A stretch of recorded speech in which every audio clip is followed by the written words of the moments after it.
बचपन से लेकर हमारी मृत्यु तक हमारे साथ जो कुछ भी गलत घटनाएं घटती हैं, जो कुछ भी गलत होता है, वो सब बातें हमारे हृदय पटल पर छप जाती हैं। वो हमें हमेशा याद रहती हैं। हम इन्हें चाहकर भी भुला नहीं सकते। लेकिन जब भी हमारे साथ कोई और नई घटना घटती है या फिर हमारे साथ कुछ गलत होता है, तो हम अपने आप से ये ज़रूर कहते हैं कि हमारी तो किस्मत ही खराब थी, हमने तो पूरी कोशिश की थी, या फिर हमारा तो कोई दोष ही नहीं था। और जब हमारी किस्मत ही खराब है तो हम कर ही क्या सकते हैं। अगर आप भी यही सोचते हैं और यही मानते हैं तो आज की ये कहानी आपके लिए ही है। बहुत समय पहले की बात है। किसी नगरी में एक व्यक्ति रहा करता था। वो अपनी किस्मत को लेकर बहुत रोया करता था। उसे लगता था कि उसकी किस्मत बहुत खराब है और भगवान ने ना जाने क्यों उसकी किस्मत ऐसी लिखी है। एक दिन वो व्यक्ति एक सड़क से होकर गुजर रहा था। तभी उसने देखा कि एक बौद्ध भिक्षु ध्यान में लीन बैठे हुए हैं।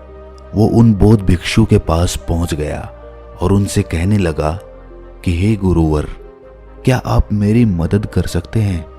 इस पर बौद्ध भिक्षु कहते हैं कि बताओ, तुम्हें क्या समस्या है और तुम यहाँ पर क्यों आए हो? वो व्यक्ति बौद्ध भिक्षु से कहता है कि हे गुरुवर, मैं बहुत दुखी हूँ, बहुत परेशान हूँ। मैं जो कुछ भी करता हूँ सब कुछ उल्टा ही हो जाता है। जो कुछ भी करने की कोशिश करता हूँ वो सब खराब हो जाता है। मेरे हाथों द्वारा किया हुआ हर काम पूरी तरह से बिगड़ जाता है। फिर चाहे मैं उस काम को कितनी भी अच्छी तरह से क्यों ना कर लूं, कितना भी मन लगाकर क्यों ना करूं, लेकिन वो काम कभी भी सफल नहीं हो पाता। मेरी किस्मत मेरा साथ ही नहीं देती है। और मैं आज इसीलिए आपके पास आया हूं। मैंने सुना है कि आप सभी समस्याओं का समाधान कर देते हैं, तो आज आप मेरी समस्या का समाधान कर दीजिए। मेरी इस फूटी किस्मत का कोई उपाय बताइए। मेरी किस्मत इतनी खराब क्यों है? क्या आप मेरी इस फूटी किस्मत का इलाज कर सकते हैं? इसे ठीक कर सकते हैं? वो बौद्ध भिक्षु उस आदमी की सारी बातें ध्यानपूर्वक सुन रहे थे और फिर वो बौद्ध भिक्षु उस व्यक्ति से कहते हैं, फूटी किस्मत, कहाँ है तुम्हारी फूटी किस्मत? और तुम्हें कैसे पता कि तुम्हारी किस्मत फूटी हुई है? इसका जवाब देते हुए वो आदमी बौद्ध भिक्षु से कहता है, अगर मेरे हाथों से कोई काम बन ही नहीं रहा है, मैं जिस काम को भी हाथ लगाता हूँ वो सारा काम बिगड़ जाता है। फिर मैं चाहे कितनी भी मेहनत क्यों ना कर लूं, मैं चाहे कुछ भी कर लूं, मैं किसी भी कार्य में सफल नहीं हो पाता। तो इसका क्या अर्थ हुआ? क्या मेरी किस्मत फूटी हुई नहीं है? जब मैं पैदा हुआ तो मेरे माता पिता गुजर गए। पास के ही एक अनाथ आश्रम ने मुझे गोद ले लिया था। मेरा पालन पोषण वहीं पर हुआ। और जब मैं बड़ा हो गया तो मुझे एक लड़की से प्रेम हो गया, लेकिन उस लड़की ने भी मुझे धोखा दे दिया। उस लड़की ने किसी और से विवाह कर लिया। ये सब देखकर मैं पूरी तरह से टूट चुका था। मेरा आत्मविश्वास पूरी तरह से बिखर चुका था। जैसे तैसे मेरे मित्रों ने मुझे संभाला। उन्होंने मुझे समझाया कि मुझे आगे बढ़ना चाहिए, मुझे इन सब चीज़ों को भूल जाना चाहिए। मैंने आगे बढ़ने की कोशिश की। मैंने अपने एक मित्र के साथ मिलकर एक छोटा सा व्यापार शुरू किया, लेकिन यहाँ पर भी मेरी किस्मत ने मेरा साथ नहीं दिया। मैंने जिसके साथ वो व्यापार शुरू किया था, मेरे उस मित्र ने सारा व्यापार मुझसे हड़प लिया और मुझे उस व्यापार से बेदखल कर दिया। मैं एक बार फिर से पूरी तरह से टूट चुका था। मेरे मन में अब केवल एक ही ख्याल था, मेरे इस तरह जीने का क्या अर्थ है? क्या मेरी किस्मत केवल धोखा खाने की है? क्या मुझे जीने का कोई हक नहीं? क्या मुझे खुशियां पाने का कोई हक नहीं? क्या मेरी किस्मत फूटी हुई नहीं है? क्या आप मेरी इस किस्मत को ठीक कर सकते हैं? इस पर वो बौद्ध भिक्षु उस आदमी से कहते हैं कि अच्छा ये बात है, तो बताओ कहाँ है तुम्हारी वो फूटी किस्मत? लाओ मुझे दो, मैं उसे अभी ठीक कर देता हूँ और तुम उसे लेकर फिर चले जाना। इस पर वो व्यक्ति कहता है, हे बंते, आप ये कैसी बातें कर रहे हैं? भला मैं अपनी किस्मत आपको कैसे दे सकता हूँ? किस्मत कोई ऐसी चीज तो है ही नहीं कि मैंने निकाली और आपको दे दी। वो तो दिखाई तक नहीं देती है। क्या आप ये बात समझ पा रहे हैं कि आप क्या कह रहे हैं? इस पर उस बौद्ध भिक्षु ने कहा, जब तुम्हें किस्मत दिखाई ही नहीं देती और ना तुम इसे लेकर के घूम सकते हो, तो फिर तुम्हें कैसे पता कि तुम्हारी किस्मत फूटी हुई है? फिर तुम्हें कैसे पता कि तुम्हारी किस्मत खराब है? इस पर वो व्यक्ति कहता है, हे गुरुवर, मेरे साथ सब कुछ हो चुका है, मेरा सब कुछ बर्बाद हो चुका है, उसके बाद भी आप ये कह रहे हैं कि मेरी किस्मत खराब नहीं है? मेरे साथ कभी भी कुछ भी अच्छा नहीं होता। मैं जो कार्य करने जाता हूँ सब कुछ गड़बड़ हो जाता है। अगर मेरी किस्मत सही होती तो मेरे सारे कार्य सफल होते। मुझे अपने व्यापार में भी धोखा नहीं मिलता। तो क्या आपको ये नहीं लगता कि मेरी किस्मत खराब है? इस पर वो बौद्ध भिक्षु उस आदमी से कहते हैं, बंते, मुझे तो तुम बिल्कुल ही ठीक नजर आते हो। तुम्हारा हाथ पैर पूरा शरीर पूरी तरह से स्वस्थ नजर आ रहा है। तुम अभी भी ठीक हो, चल फिर रहे हो, जीवन जी रहे हो, सांस ले रहे हो और तुम अभी तक मरे भी नहीं हो। तो फिर तुम्हारी किस्मत कैसे खराब हो सकती है? यदि तुम्हारी किस्मत खराब होती तो तुम बीमार होते, या फिर तुम्हारे शरीर का कोई अंग पूरी तरह से काम नहीं कर रहा होता, या फिर तुम्हारे शरीर का कोई अंग होता ही नहीं, या फिर हो सकता है कि तुम मृत्यु को भी प्राप्त हो जाते। लेकिन जहां तक मैं देख पा रहा हूं ऐसा तो कुछ भी नहीं है। फिर तुम कैसे कह सकते हो कि तुम्हारी किस्मत खराब है? इस बार वो व्यक्ति झल्लाकर बौद्ध भिक्षु से कहता है, हे गुरुवर, लग रहा है आपको मेरी बात समझ में नहीं आ रही है। मैंने आज तक जो भी कार्य करे हैं, उन सभी कार्यों में जो भी पूंजी मैंने लगाई है, वो सब कुछ डूब चुकी है, नष्ट हो चुकी है। और उसके बाद मैंने जो कर्जा लिया था, उस कर्जे का पहाड़ मेरे ऊपर है। सारे कर्जदार मेरे घर खड़े रहते हैं कर्जा लेने के लिए और मुझे धमकियां देते रहते हैं। उन सभी ने मिलकर मेरा घर मुझसे छीन लिया क्योंकि मैं उनका पैसा उन्हें वापस नहीं लौटा सका। और इतना ही नहीं, वो लोग अभी भी मेरे पीछे पड़े हुए हैं कि मैं उनका पैसा लौटा दूं। लेकिन जिस व्यापार में मैंने वो पैसे लगाए थे, वो व्यापार तो किसी और ने हड़प लिया। और जब मैं अपने उस मित्र से पैसे मांगता हूं तो वो भी मुझे पैसे देने से इनकार कर देता है। अब बताइए, मैं उनका कर्जा कैसे लौटाऊं? मैं भला कहां जाऊं? अब मेरे पास तो कोई घर भी नहीं बचा। तो फिर इन हालातों में मैं ये कैसे कह सकता हूं कि मेरी किस्मत सही है? इस पर वो बौद्ध भिक्षु उस व्यक्ति से कहते हैं कि अच्छा, ये बात है, इसका मतलब कि समस्या बहुत गंभीर है। तभी वो व्यक्ति कहता है, हाँ बिल्कुल सही, अब आपने बिल्कुल सही समझा है। मैं इस समय बहुत ही दुखी हूँ। मैं अपने जीवन के बहुत बुरे दौर से गुजर रहा हूँ और मेरी हालत अब मेरे काबू में नहीं है। अब आप ही मेरा आखिरी सहारा हैं। कृपया करके मुझे कोई उपाय बताइए। पर वो बौद्ध भिक्षु उस व्यक्ति से फिर कहता है कि ये तो अच्छी बात है कि तुम जीवित हो और तुम्हारी किस्मत अच्छी है कि तुम अपने इन हालातों का सामना करने के लिए जी रहे हो और तुम अपने इस जीवन की समस्याओं का हल भी कर सकते हो। इस पर वो व्यक्ति दुखी मन से कहता है कि हे गुरुवर, लगता है अभी भी आप मेरी बात समझ नहीं पाए। इस पर वो बौद्ध भिक्षु उस व्यक्ति से कहता है कि नहीं, मैं तुम्हारी बात को अच्छी तरह से समझ चुका हूँ, लेकिन तुम मेरी बातों को नहीं समझ पा रहे हो।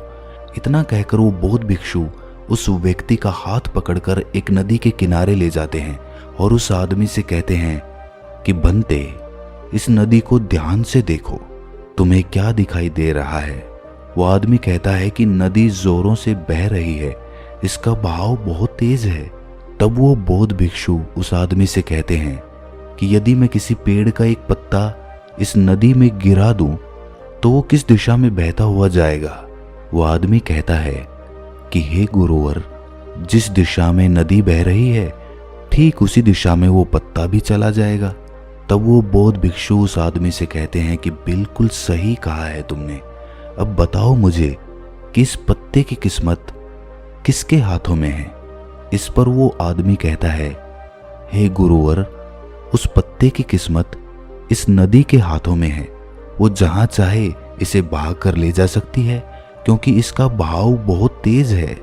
तब वो बौद्ध भिक्षु मुस्कुराते हुए उस आदमी से कहते हैं, और मान लो कि वो पत्ता सिर्फ मेरे हाथों में ही है और मैं चाहे उसे नदी में फेंकूं या ना फेंकूं, तो बताओ उस पत्ते की किस्मत क्या होगी?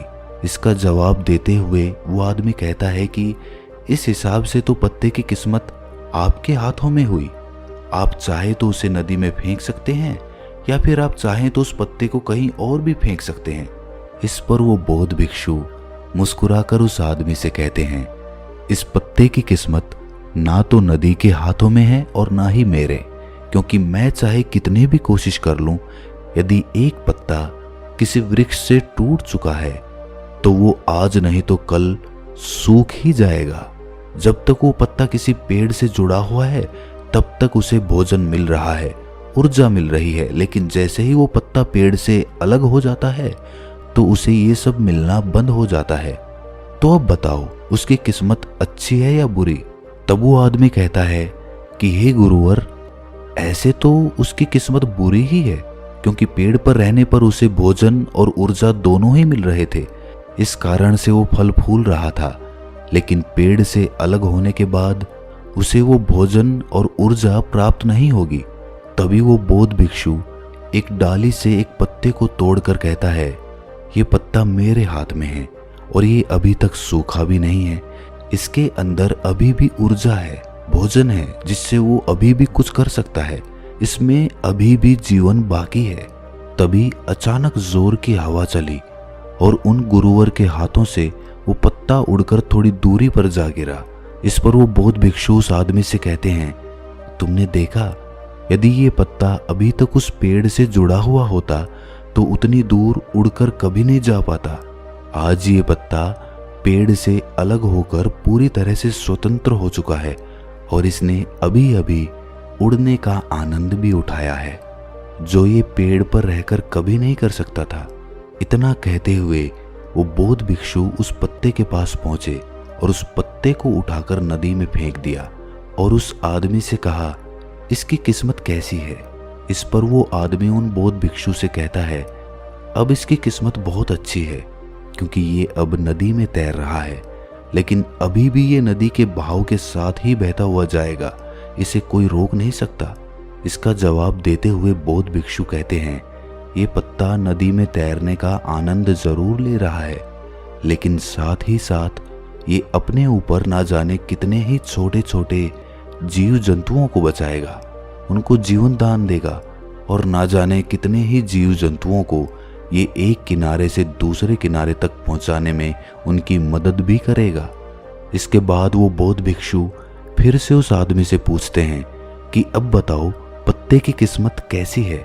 तो वो आदमी कहता है कि हे गुरुवर, अब तो इसकी किस्मत बहुत अच्छी है, क्योंकि ये किसी के काम आ रहा है और ये किसी का जीवन भी बचा रहा है, इसीलिए इसकी किस्मत तो बहुत अच्छी हो गई। पर मेरी किस्मत वो कैसे अच्छी होगी? ये तो आपने कुछ बताया ही नहीं।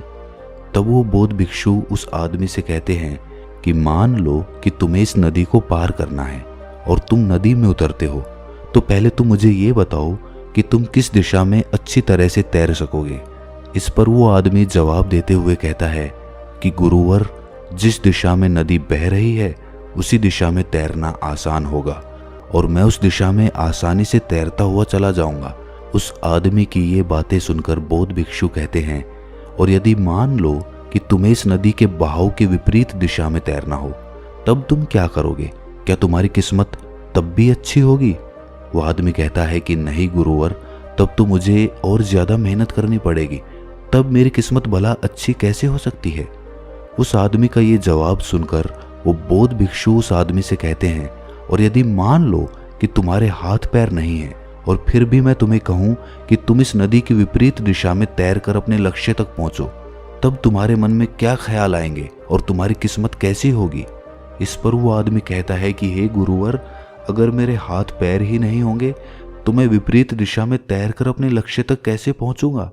अगर मेरे हाथ पैर सही सलामत होंगे तो हो सकता है कि मैं विपरीत दिशा में तैरकर अपने लक्ष्य तक पहुंच जाऊं, भले ही उसमें समय थोड़ा ज्यादा लगे, लेकिन यदि मेरे हाथ पैर ही नहीं होंगे तो भला मैं कैसे पहुंचूंगा?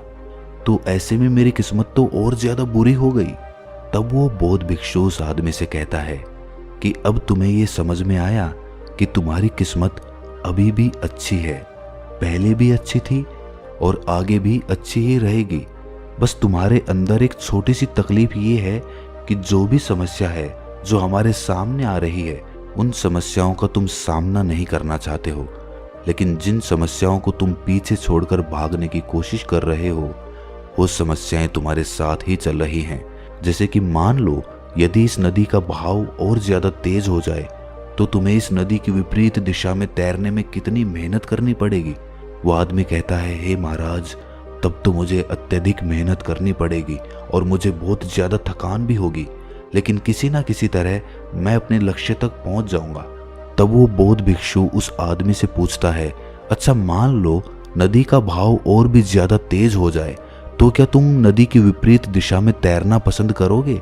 वो आदमी कहता है, नहीं नहीं गुरुदेव, मैं तो इस नदी में उतरने का सोचूंगा भी नहीं, विपरीत दिशा में तैरना तो दूर की बात रही। आखिर में अपनी सभी बातों का निचोड़ निकालते हुए वो बौद्ध भिक्षु उस आदमी से कहते हैं कि ठीक उसी प्रकार जब हमारे जीवन में अत्यधिक कठिनाई या अत्यधिक परेशानियां आती हैं जो नदी के तेज बहाव की तरह होती है, और जब हमें ये घेर लेती है तो हमें कुछ भी समझ नहीं आता और हम इनसे भागने की कोशिश करते रहते हैं। हम इनका सामना कभी करना ही नहीं चाहते। लेकिन तुम्हें ये ध्यान रखना चाहिए कि जब भी तुम्हारे सामने ऐसी परिस्थिति आए कि तुम्हें लगे कि तुम्हारे हाथों में कुछ नहीं है, तब तुम्हें नदी की दिशा में बहकर अपने लिए एक सुरक्षित स्थान खोजना चाहिए, क्योंकि उस समय तुम्हारा ध्यान केवल अपनी रक्षा पर होना चाहिए, क्योंकि जिसकी रक्षा तुम्हें करनी है वो है तुम्हारा जीवन। यदि तुम्हारा जीवन तुम्हारे साथ रहेगा तो आज नहीं तो कल ये तेज बहाव जरूर शांत हो जाएगा, और नदी का बहाव भी हमेशा के लिए एक जैसा नहीं रहेगा। उसे आज नहीं तो कल थमना ही पड़ेगा, और जब नदी का बहाव कम हो जाएगा तब तुम चाहो तो नदी की विपरीत दिशा में तैर सकते हो और फिर तुम जैसा चाहो वैसा मुकाम हासिल कर सकते हो।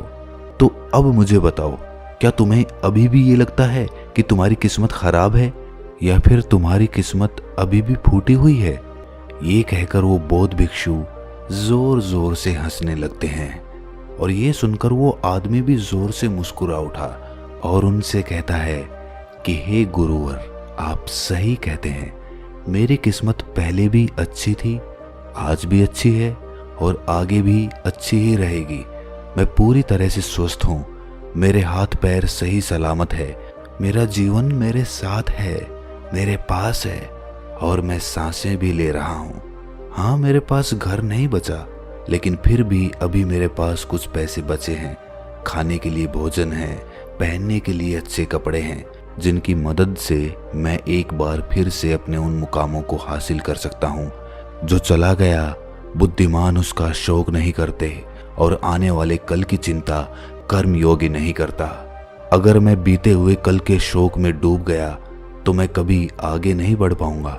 मुझे वो सब कुछ चाहिए जो मैं पाना चाहता हूँ, मैं उसकी तलाश में अब आगे बढ़ना चाहता हूँ। मैं वो सब प्राप्त करना चाहता हूँ और मैं वो प्राप्त करके ही रहूंगा, क्योंकि अब मैं उस पेड़ से अलग हो चुका हूँ जो मुझे बांधे हुए थी, मुझे रोके हुए थी। लेकिन अब मैं उस पेड़ से अलग हो चुका हूँ और अब मेरे पास एक ऐसा सुनहरा मौका है जिससे मैं अपने जीवन को संवार सकता हूँ, उसे निखार सकता हूँ। इतना कहकर वो आदमी उस बौद्ध भिक्षु को प्रणाम करता है और अपने मार्ग पर आगे की ओर निकल पड़ता है, और वो बौद्ध भिक्षु भी अपनी राह पर आगे चल पड़ते हैं। अगर ये कहानी आपके दिल को छू गई तो इस चैनल को सब्सक्राइब करके नोटिफिकेशन बेल को जरूर प्रेस कर देना। ये कोई ऑर्डर नहीं है, ये एक रिक्वेस्ट है, मान लीजिए। तो दोस्तों, मिलते हैं अगली कहानी में, तब तक के लिए अपना ख्याल रखें।